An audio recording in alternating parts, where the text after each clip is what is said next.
Ici, donc, à rectificatif, on rectifie tout le temps, ce qui pourrait, on va dire, ce qui cause problème hein, dans les débats, dans les cafés et chez nous. Il faut donc mettre les points sur cet élément pour que ce soit un i. J'ai pas envie de dire les points sur les i, parce que le point, je vais dire ça, sans le i, ce n'est pas un i. Alors, on va dire ça sans le point, ce n'est pas un i. Bonjour, serviteur de Dieu. Bonjour, Blaise. Ça va bien? Ça va bien, merci. D'accord. Est-ce que tout ce qui n'est pas dans la Bible ou tout ce qui n'est pas biblique est péché? Et il était important qu'on en parle. Oui, il est vraiment important qu'on en parle parce qu'aujourd'hui, ça nous donne des sujets à réflexion, ça empêche certaines personnes de faire d'autres choses, ou des gens tombent dans la culpabilité parce qu'ils se demandent toujours est-ce que c'est écrit dans la Bible, est-ce que c'est pas écrit. Il faut qu'on soit clair. Tout ce qui vit, tout ce qui existe sur la terre n'est pas forcément prescrit par la Bible, mais n'est pas écrit, inscrit dans la Bible. Donc tout ce qui n'est pas écrit dans la Bible n'est pas forcément mauvais. Yes. Et une fois je disais à quelqu'un, c'est dans quel passage biblique il nous est demandé de manger du riz? Nulle part. Nulle part. Mais il faut que les gens comprennent qu'il y a ce que la Bible a écrit, il y a ce qu'il a écrit, je veux dire noir sur blanc, sur papier, il y a ce que Dieu a écrit dans notre conscience. La Bible n'a jamais dit à quelqu'un de ne pas consommer du poison.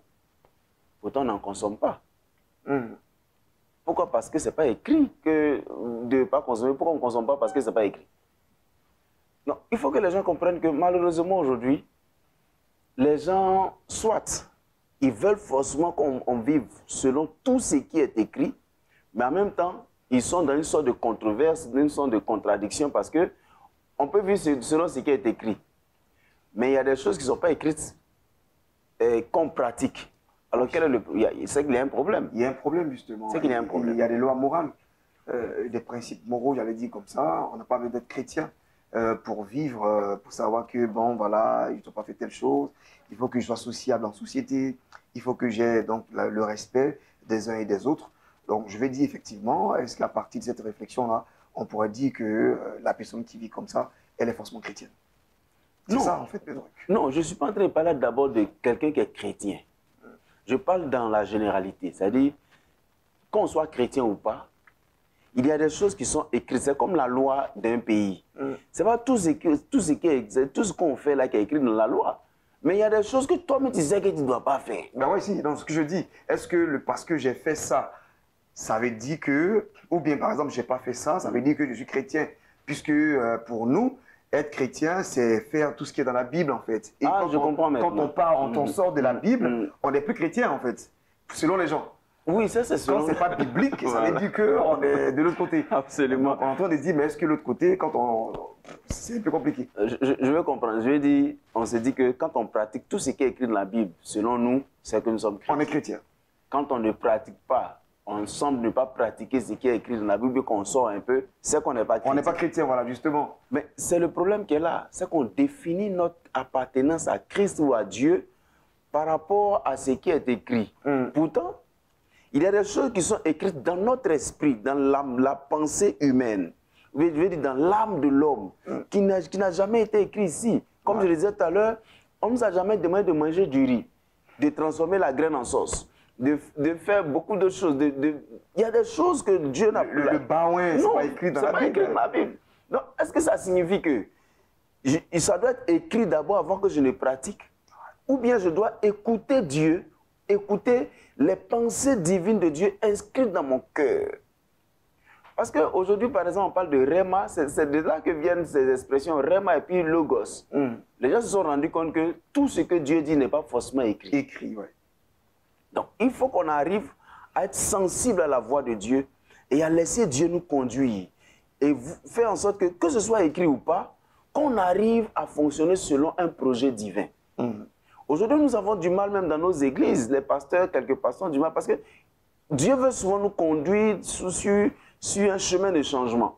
Maintenant, on s'est dit, tant qu'on n'a pas encore vu ça écrit ici, c'est pas de Dieu. C'est que c'est pas de Dieu. C'est le diable qui entre. Et quand quelqu'un d'autre pratique et qu'on commence à réussir, on commence à dire non, Dieu n'est pas dedans, Dieu n'est pas dans telle forme de choses. Comme si Dieu avait une forme assez homologuée ou bien une forme assez fixe de travailler. Non, non. Je veux simplement dire à nos frères, qu'on arrête de dire c'est pas biblique, c'est pas biblique, c'est pas Et biblique. surtout, on a des débats, ben, j'allais dire, où les gens te disent, bon, c'est écrit où dans la Bible, que ça fatigue en fait après. Je te dis, mais qu'est-ce qu'on veut dire? Est-ce qu'on ne peut pas dire des choses qui, sans forcément même qu'on ait regardé la Bible? On peut le dire. On peut le dire. Vous savez, par exemple, quand quelqu'un dit à quelqu'un, lève-toi et marche, on dira que c'est parce que c'est écrit que, qu'on on doit pratiquer. Mais quelqu'un rendait un témoignage qui disait, Dieu dit à quelqu'un, à un prophète, prends l'eau sale qui est là, donne au malade et il sera guéri. Donc l'homme de Dieu prend l'eau sale, il donne au malade et le malade est guéri. Qu'est-ce qu'il a fait? Il a obéi à la voix. Il a obéi à la voix de Dieu.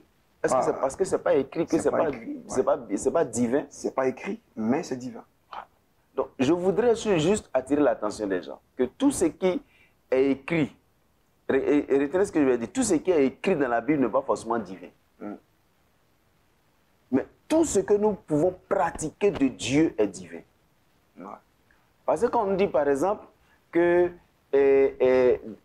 Salomon a eu 1000 femmes, est-ce que ça veut dire que c'est divin d'avoir 1000 femmes? Les gens se posent la question. Non.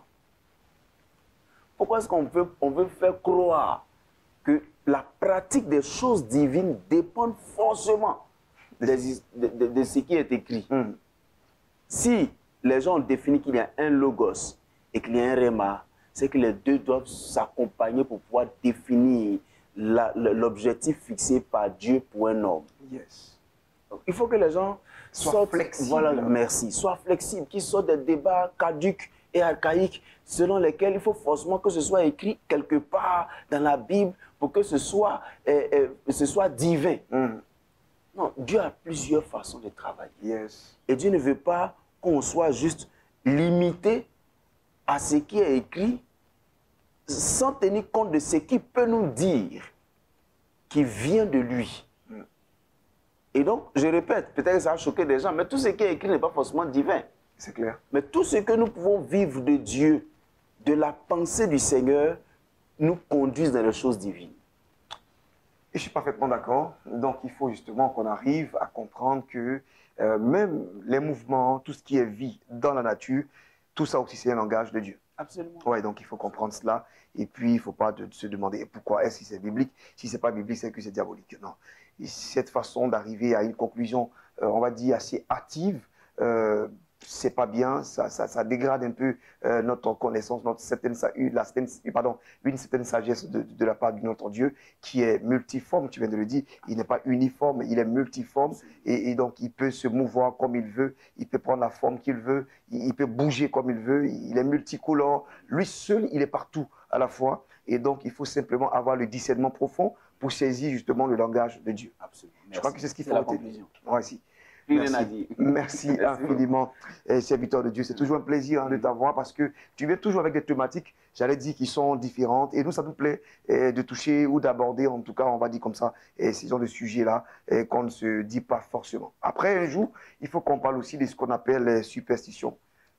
Je veux qu'on en parle parce qu'il y a d'autres qui disent non. Moi, quand je gratte mes cheveux, il y a l'argent qui vient, l'autre dit, ah, c'est ma paume. Et après, peut-être qu'un homme de Dieu ou un chrétien va dire non, c'est diabolique, ça, c'est pas de Dieu, parce que Dieu, voilà comment il a agi. Il faut qu'un jour, on arrive à parler de cela, ce que nous, on appelle les superstitions. Est-ce un langage de Dieu ou encore c'est diabolique? D'accord, nous en parlerons. Il faut qu'on en parle. Merci. Merci justement pour l'ouverture de votre esprit. Et puis nous, ça nous fait toujours plaisir de vous avoir chaque vendredi ici, dans Midi d'Afrique, pour toujours avoir ces enseignements-là qui nous font plaisir.